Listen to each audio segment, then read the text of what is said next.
welcome to the latest installment of Cronkite Sports Live. My name is Andre Sims. To my right, that's Bobby Kraus. And well, we're live from the senior home. Just kidding. But they have let the two oldest people in this organization finally behind the anchor desk. Bobby, it's good to see you up here. This is remarkable, Andre. I mean, we're heading to an early bird dinner right after we're done taping this. Absolutely. I mean, you and I, we were here for the Herb Sendek era of ASU basketball. Now that is dating ourselves, but we are in the Bobby Hurley era now for ASU basketball. And speaking of ASU basketball, if you were to take the Energizer Bunny and suit him up in a Sun Devil uniform, you might be hard-pressed to find the difference between him and point guard Remy Martin. But as WCSN's own Alex Gall reports, the sophomore's journey to Wells Fargo Arena is certainly one to behold. Arizona yet to score. Martin, another deep bomb! 28 points! When he walked onto campus as a freshman last year, ASU basketball's Remy Martin was a highly rated yet little-known figure in the ASU community. A 6'1" guard from California, Martin took Tempe by storm last season, becoming a fan favorite through his high-energy play and tenacious defending. When it's time for me to score and change the game, that's what I'm going to do. I'm just one of those guys that will just try to do whatever I can, whether that's scoring or bringing energy, playing defense, picking up the ball. I just try to be a complete player and help our team win. For Martin, playing basketball at the college level was a lifelong dream, one that started when he was just 2 years old and he started sinking hoops into the trash can. You know, when he was missing all his bottles because he didn't know where it was, and then one day I walked into his room and he was like shooting it in the trash can and it falls back to sleep. Looked all the trash can and underneath the furniture, it's all there. Martin grew up in California as the son of Mary Ann Macaspac, who immigrated to the U.S. from the Philippines in 1980. Growing up, basketball was a big part of Remy's life, but even more important, his Filipino-American heritage. Being in that type of culture, it's all about a family culture, and I wear a wristband actually on my leg that just kind of reminds me of all the things that they sacrificed, especially my parents, my sisters.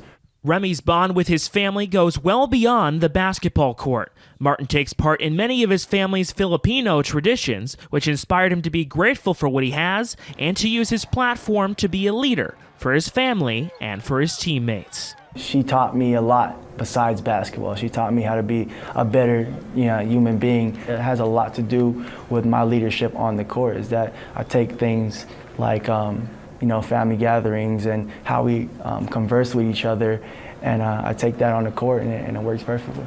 That development into a leader hasn't gone unnoticed. ASU head coach Bobby Hurley sees Martin's development into a pass-first point guard as a hallmark of his leadership ability. Remy's always had great charisma, personality, and as a point guard, natural kind of leader out there on the floor. You have the basketball so much.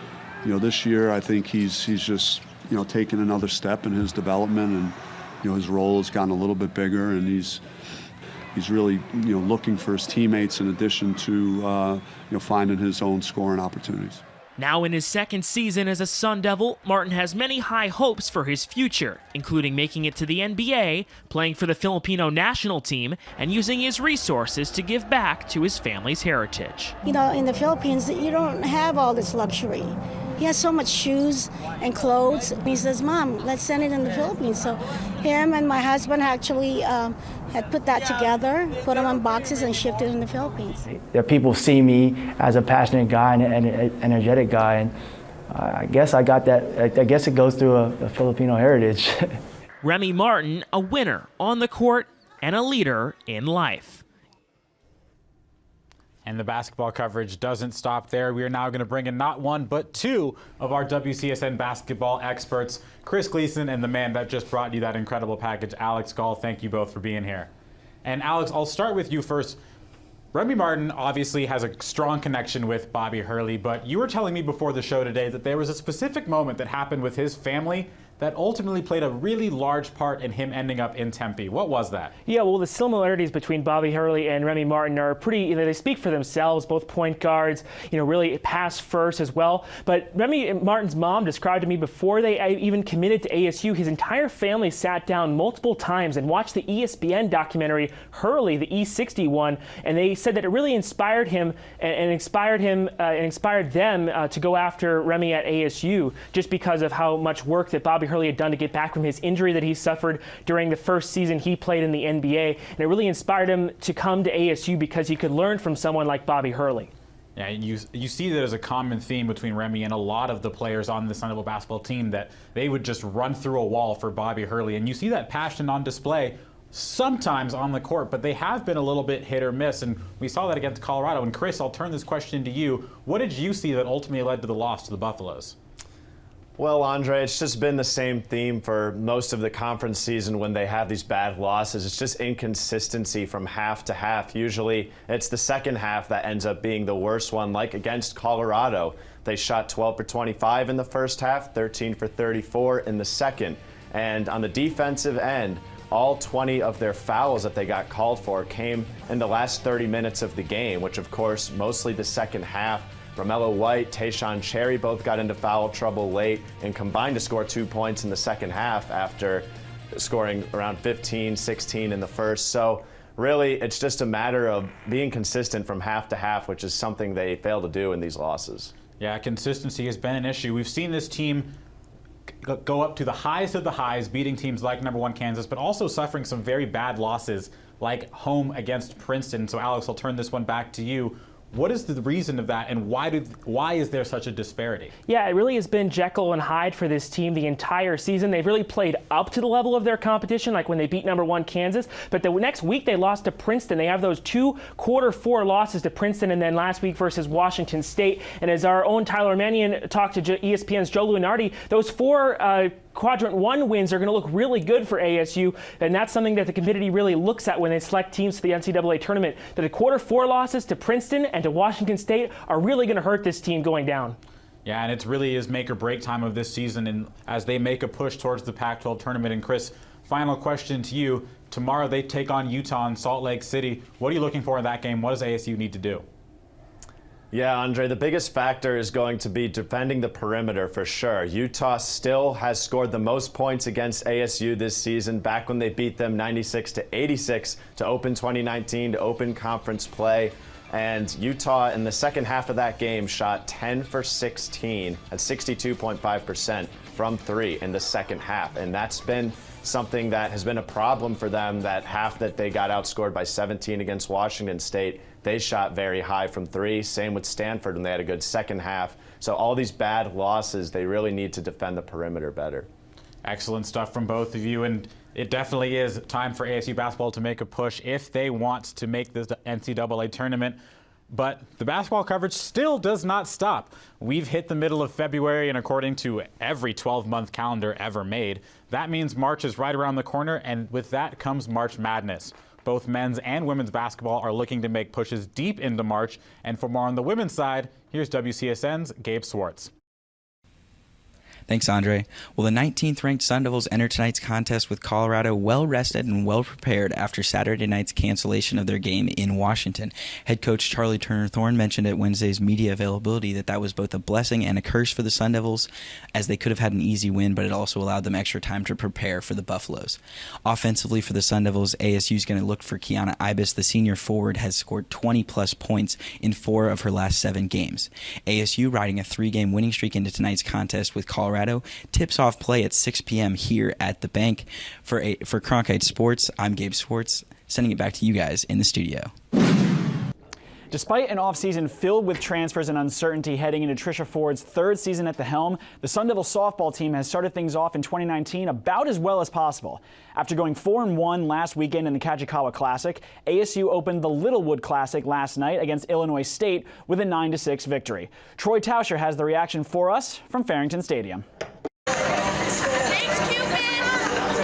On the rain-soaked grounds of Farrington Stadium, Arizona State softball began the Littlewood Classic a little earlier than planned, moving Thursday's first pitch against Illinois State from 7:30 to 12 p.m.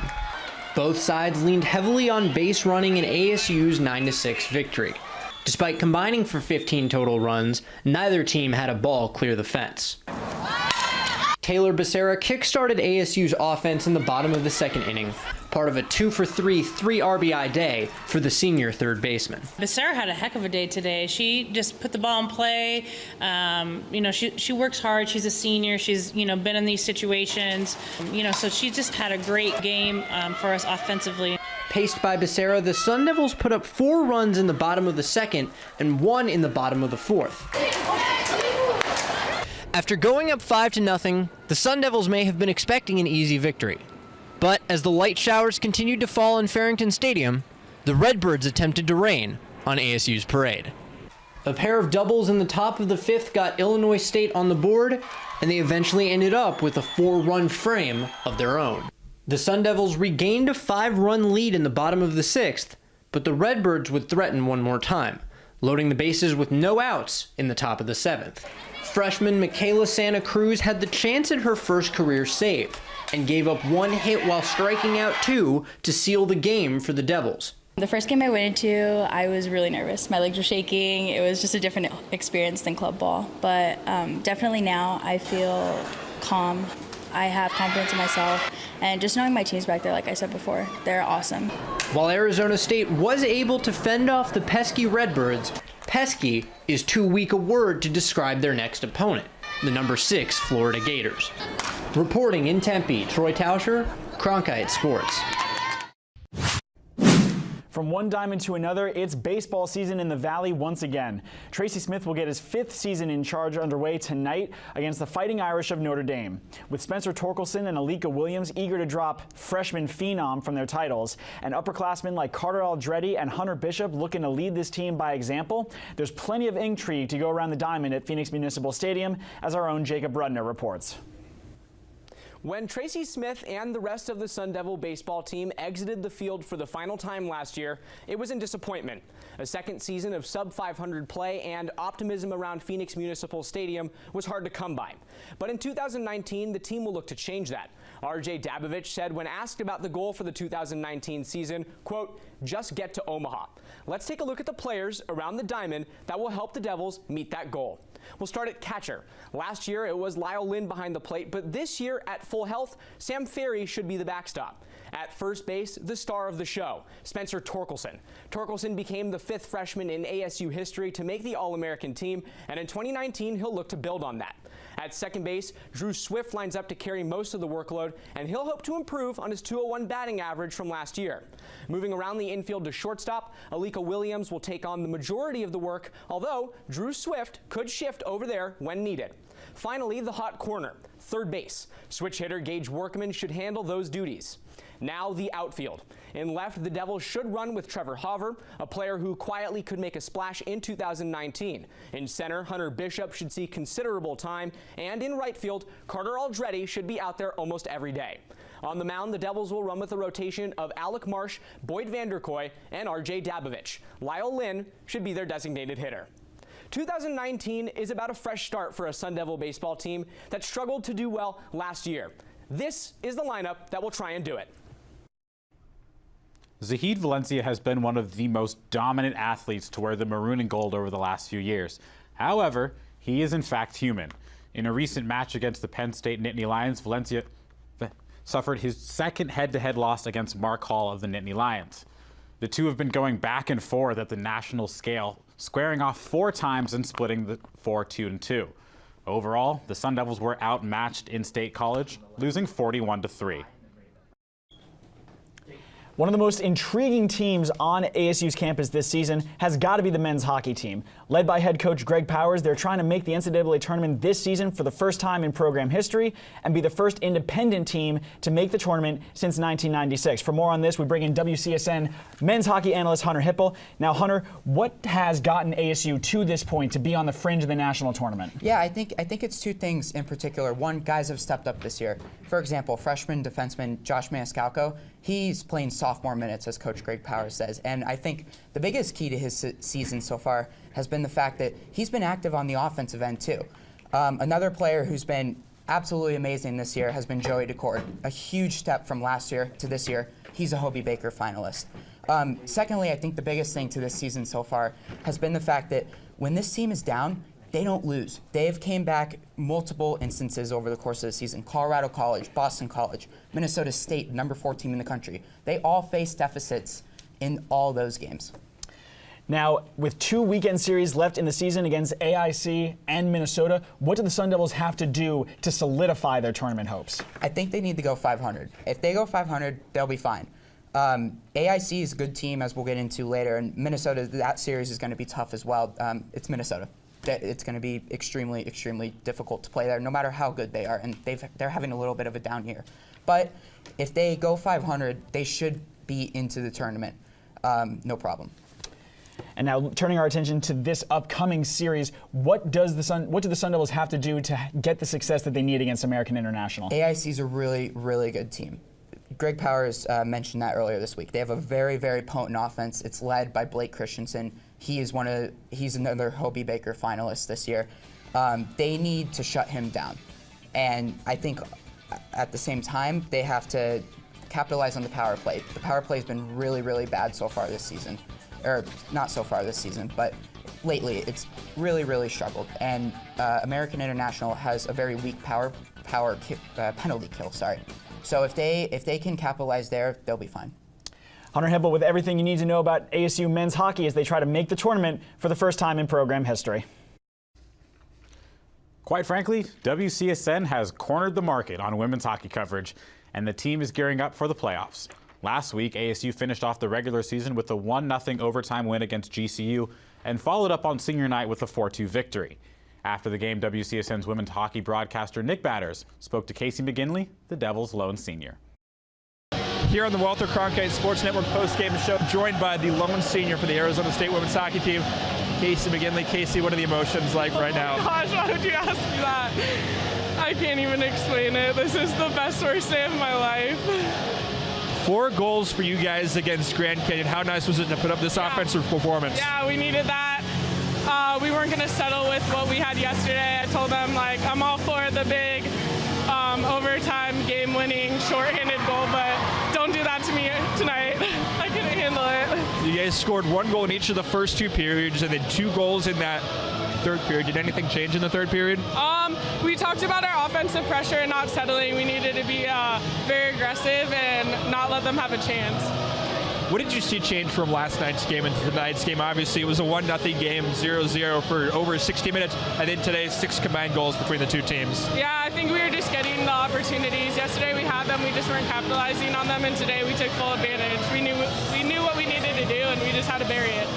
So while it's your final regular season game and final game here at Oceanside, you still have a couple of games left. The playoffs are in a couple of weeks in Las Vegas. So what does the team need to do between now and it's 2 weeks from today to be ready for the postseason? I think we just need to keep rolling off of this. We have the momentum. We just need to keep it. Like, we can't settle. We can't come out thinking that we're, like, tough. Like, we need to show it.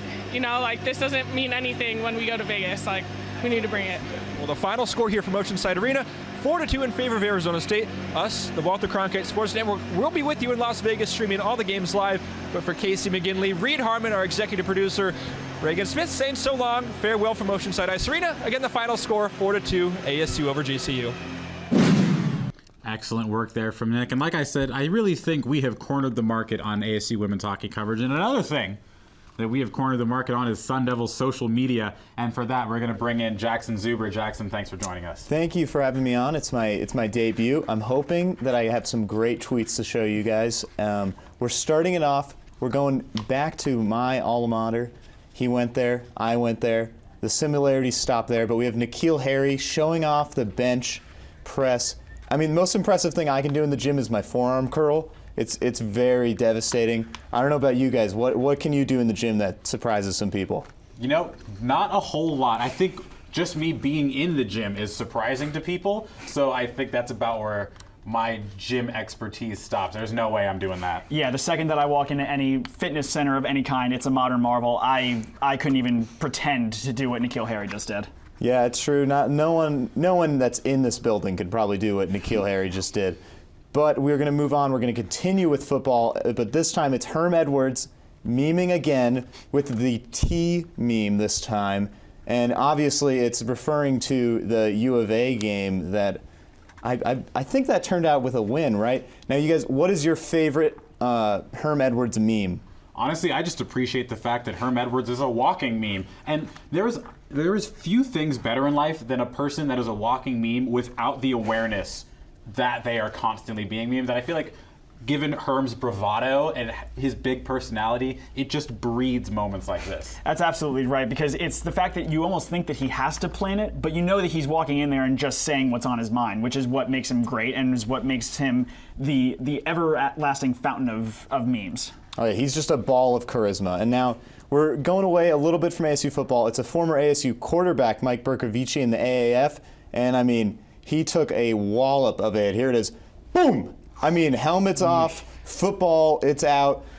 They did recover it, but there's been plenty of memes about this one, especially from Mike Bercovici himself. How's your Monday going? We have this one where he was legally dead for 2 minutes, which I don't know if that's correct, but you know, it's whatever. That's just offensive to Mike Bercovici, but he did get lit up, and I guess that's what the AAF has to do if they're going to compete in the NFL's offseason. But Berco, I hope your bell's okay. Yeah, I mean, I'm no medical expert. I'm not one to declare him dead or not, but that hit was pretty bad. But credit him for being able to laugh at yourself, because if you can't laugh at yourself, what can you do? All right, you guys, thank you for having me on. It's an honor to be on with two guys like you. Esteemed company. Great work, Jackson. Thanks for joining us. Jackson, thank you so much. Well, later today, the Gym Devils will be in action in Oklahoma City, taking part in the Perfect 10 Challenge. While they'll be competing against highly ranked Washington and Oklahoma tonight, last weekend they took down Pac-12 rival Stanford, and our own Tyler Manning was there to recap all the action. Gym Devils vs. Cardinal on Salute to Service Night in Tempe. ASU was looking for their first Pac-12 win of the season, while some Devils, Jasmine Gutierrez, Caitlin Harvey, and Justine Callis, honored family members who have served. After struggling on vault, the squad stepped up on bars, led by Kyra Leonard Baker's powerful 9.925.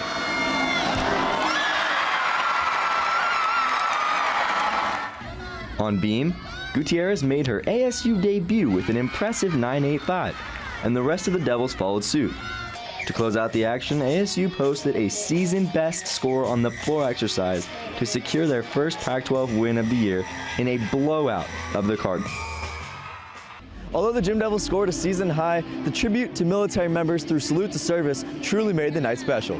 This night meant everything. It was so special to be out there wearing the camo and to be just representing the people that deserve all of this attention. Like, it was the best night. And then to get that career high on bars, I landed and I knew it happened, and I was really excited. Beam and floor were so much fun. The energy was great out here, but I think what made the night best was what we were doing it for. So it was good. Reporting from Wells Fargo Arena, Tyler Mannion, Cronkite Sports. In its second year of existence, ASU men's tennis is looking to build out the success it had in year one. While the 3-4 start the team has gotten off to this season may not look like much on paper, you have to take it with a grain of salt.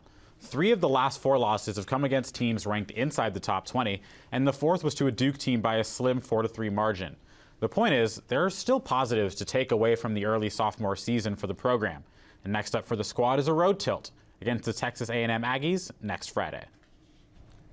And now it's time for everyone's favorite segment on our show, The Way It Is. You probably know the drill by now, but we're going to give it to you anyway. Andre and I are going to ask each other a series of questions. We're going to ramble for a little bit, and then our team in the truck is going to figure out who gets to get the monologue. All right, Andre, first question to you. ASU baseball is back tonight. Is this the year that the team figures it out? And if not, is this Skip's last season at the helm?